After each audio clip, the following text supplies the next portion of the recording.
kepada definisi menjadikan Rasul sebagai manusia biasa punya implikasi menyederhanakan pribadi ini, memposisikan dia kepada yang luar biasa tanpa melihat yang biasanya ini, jadi supaya tidak kemana-mana ini, artinya supaya pemahaman kita tetap utuh dan dalam rel pokok-pokok agama yang tepat lah paling enggak dan rasional gitu. Iya, kan tadi saya bilang kalau kita persepsikan beliau ini memiliki segala keluarbiasaan dan tidak ada hubungannya dengan manusia. Artinya sama sekali tidak ada ciri manusia pada dia. Kita mau tanzihkan, istilahnya mau kita sucikan, takdiskan sedemikian sehingga tidak ada satupun ciri manusia pada dia. Dia sudah tidak istimewa lagi, dia malaikat kok. Dan sebenarnya kalau di dalam Al-Quran kita lihat bahwa orang-orang kafir itu salah satu argumen atau kritik mereka, ya bukan argumen ya, atau misalnya bukan argumen juga bukan kritik, jadi keberatan mereka ketika ada seorang manusia biasa menyampaikan wahyu dari Allah. Mereka bilang, kenapa tidak malaikat aja kalau mau menyampaikan wahyu? Mengatasnamakan Allah itu jangan manusia. Nah, inilah keberatan di pikiran mereka. Makanya kan dalam Al-Quran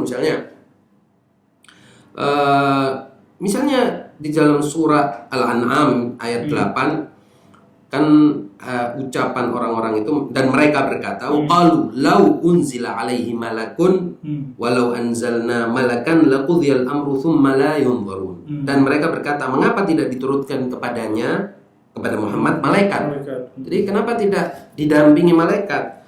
Dan kalau kami turunkan kepadanya malaikat, tentulah selesai urusan itu. Kemudian mereka tidak diberi tangguh sedikit pun. Jadi mereka ini punya pikiran malaikat ini yang harusnya, kalau memang Allah itu punya utusan, kalau Allah memang punya utusan, kalau memang ada nabi, kalau memang ada penerima wahyu, kalau ada penghubung antara manusia dengan Allah, harusnya jangan manusia dong, malaikat aja. Tapi justru di situ poinnya jadi hilang. Kalau memang Allah menurunkan malaikat, mereka akan bilang, orang kafir akan bilang, loh dia malaikat kok beda dengan kita, makanya sempurna, makanya punya segala kebaikan, makanya bisa melakukan seperti yang dia lakukan. Akhirnya ini tidak selesai-selesai. Dan akhirnya keteladanan Nabi itu menjadi tidak ada poinnya. Gitu. Poinnya apa? Orang ini dia bukan manusia kok. Disinilah Allah Subhanahu wa Ta'ala dengan kebijaksanaannya menyatakan, tidak, aku utus bashar mithlukum, innama ana basharun mithlukum, sesungguhnya aku adalah sosok tubuhku ini sama seperti kalian. Jadi harusnya kalian bisa dong menjadikan aku sebagai uswah, sebagai teladan, karena aku ini makan minum seperti kalian, ya kan? Makanya di dalam sebuah hadis kan Rasulullah mengatakan, aku, ya kan, sama seperti kalian makan dan minum dan menikah seperti kalian. Ini kan untuk menunjukkan bahwa aku ini sama seperti kalian. Nah, dengan demikianlah aku bisa menjadi teladan bagi kalian. Harusnya kalian bisa menjadikan aku sebagai teladan. Gitu. Sebagai, ya karena kan kalau memang dia datang dari malaikat atau jin, itu kan orang sesuatu yang di luar dirinya, dan ya secara kemampuan indrawi, kemampuan rasional agak susah kan, kemampuan komunikatif dan lain-lainnya untuk menerjemahkan wahyu Tuhan itu kan, Ustaz.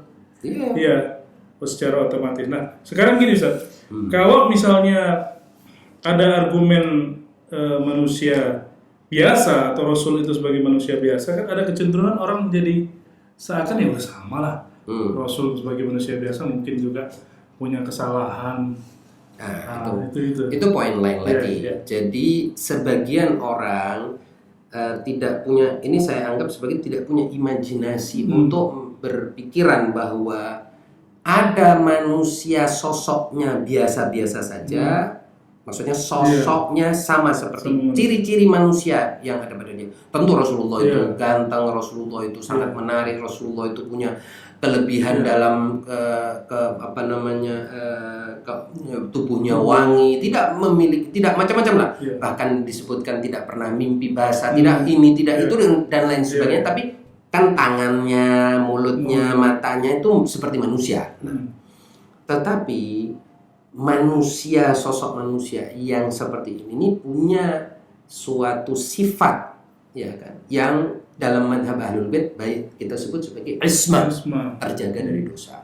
Terjaga dari dosa itu artinya bahwa dia ini harus niscaya tidak berdosa karena dia adalah prototip kesempurnaan. Kalau dia sebagai prototip kesempurnaan dia pun salah, berarti salah itu tidak punya definisi.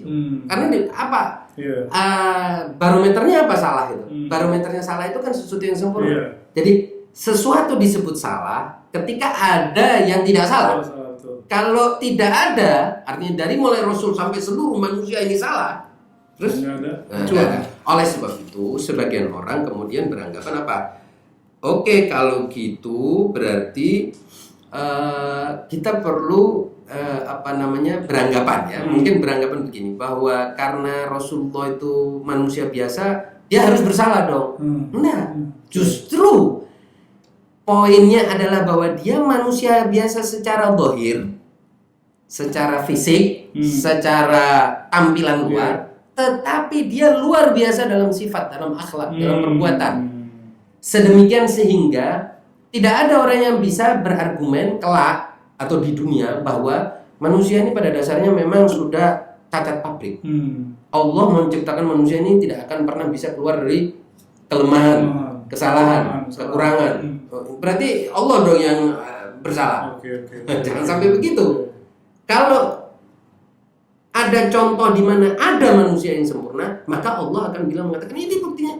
Sama seperti kalian, tapi dia menyempurna dan tidak ada kesalahannya. Justru bukan cacat pabrik. Berarti manusia ini bukan produk gagal. Sebagaimana sebagian kaum materialis, ya. Sebagian kaum materialis itu kan beranggapan bahwa manusia ini produk gagal. Allah ini menciptakan manusia memang untuk dikutuk. Bahkan ada itu pikiran bahwa bahkan ini bukan hanya materialis, artinya ini dianggap sebagai doktrin sebagian agama.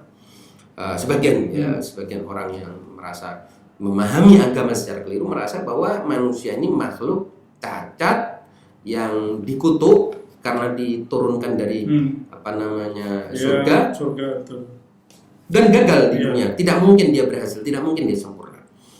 Oleh sebab itu tidak mungkin bisa ditemukan manusia yang sempurna. Nah, ini salah dalam perspektif Islam, ini keliru. Buktinya Rasulullah SAW. Buktinya banyak sekali nabi dan hampir semua nabi yang 25 yang Rasul itu jelas maksum dalam pandangan Ahlul Bait. Sedemikian sehingga mereka menjadi contoh. Bahkan yang tidak nabi pun ada yang tidak bersalah. Karena apa? Karena ketaatan mereka pada contoh yang sempurna itu 100% sehingga mereka pun menjadi mengkopi yang sempurna itu, akhirnya mereka jadi sempurna juga.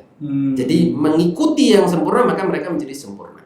Dan itu seperti keyakinan kita tentang Ahlul Bait, tentang dan dinyatakan di dalam Al-Quran, dan ini sudah pernah kita bahas, innama yuridullah dan seterusnya, Al-Ahzab ayat 33 yang menunjukkan bahwa mereka ini di dalam diri mereka sendiri ada suci, tidak ada kesalahan. Nah, ini menurut saya yang perlu dikembangkan.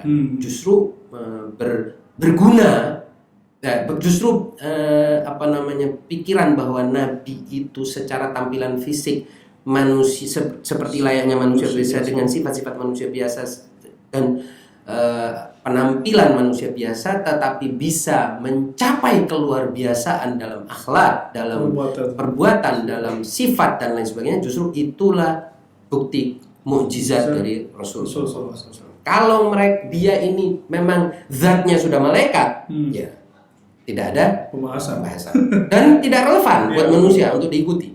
Sekaligus juga gugur pernyataan bahwa harus mengikuti Nabi, karena tidak ada orang yang bisa mengikuti malaikat, karena memang malaikat dan manusia beda. Secara substansi dan zat. Juga tidak ada taklif, tidak ada kewajiban, akhirnya tidak perlu karena tidak ada semua itu. Jadi istilahnya salibah bintifa'il mawdu' kalau dalam istilah usul fikir, artinya tidak ada poinnya untuk membahas itu lagi. Nah, itu maksud saya Jangan sampai kita terjebak di situ juga. Iya, betul. Jadi tidak ada ifrat dan tafrid dalam soal ini ya. Iya. Jangan kita mau mensucikan Nabi sedemikian sucinya sehingga kita bilang bahwa Nabi ini sama sekali tidak ada hubungannya dengan manusia. Iya. Bukan manusia berarti. Kalau bukan manusia berarti tidak bisa diikuti oleh manusia dan tidak bisa dijadikan acuan dan teladan. Juga tidak bisa kita katakan ya manusia biasa, oleh sebab itu Nabi salah, Nabi itu teledor, Nabi itu ngelantor, Nabi itu ngelindur, Nabi itu punya syahwat politik. Wah ini kalau kayak gini ya berarti sama seperti kamu. Kalau sama seperti kamu nggak usah jadi nabi, jadi aja politisi kan toh juga populer. Sudah setara kan gitu. Jadi tidak ada di sini ekstrim. Pandangan yang Allah tetapkan di dalam Al-Quran adalah bahwa Nabi memiliki fisik yang sama seperti umumnya manusia, tapi beliau telah melampaui melampaui akhlak umumnya orang sedemikian sehingga mencapai makarimul akhlak. Saya kira itu. Iya.